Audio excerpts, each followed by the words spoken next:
Do you find yourself losing your cool when somebody says you're wrong? G'day, and welcome to Small Steps Through Life. Today, we're at beautiful Battle Hill. And I'm looking at the idea of how do we handle being told we're wrong? Often we get defensive because it's an affront to us. We're doing the best we can. How dare they say we're wrong? But often, the people that say we're wrong actually want to work with us. So why do we get up in arms so much? Again, we're doing the best we can. But more than that, it's really important to recognize that when we're told we're doing something wrong, it's an affront because we're actually thinking we're doing the best we can possibly do. We're doing our most right. Ego doesn't like it when we're told we're not doing as well as we could. So what do you do? First thing, recognize it for what it is. It's an ego response. It's trying to protect the integrity of who we are. It's trying to protect the idea that we are doing our most right thing. But it's not always correct. So put ego aside and listen.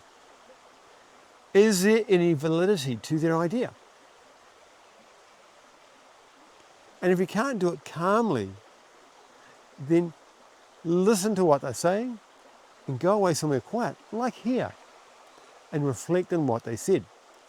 Is it valid? And if you're not sure how to do that, or you find yourself getting very defensive, reverse it. If somebody else was doing the same thing you were doing, would you think it was okay? In doing that reverse idea, you're bypassing your ego. Because ego doesn't protect other people, ego protects ourselves. And so what you're trying to do is negate it, just for the time being, because it's not serving you.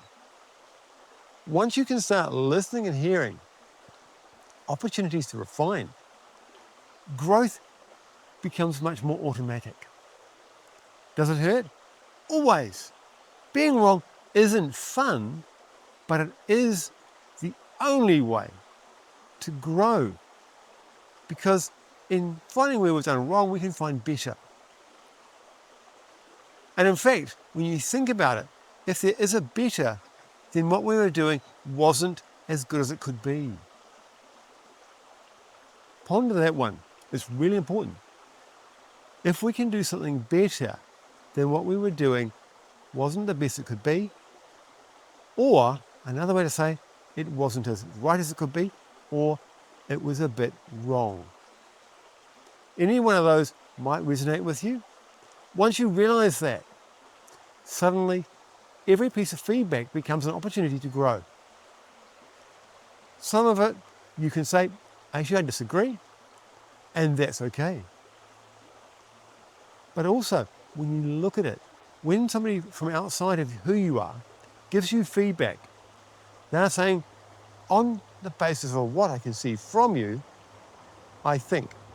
They've got a different perspective. They can see things in us that we might be blind to. We are not our best critic. And sometimes we do need other perspectives to spot the flaws in our thinking. So next time you find yourself having trouble with criticism, listen, recognize that it could be that they're wanting something better for our own lives.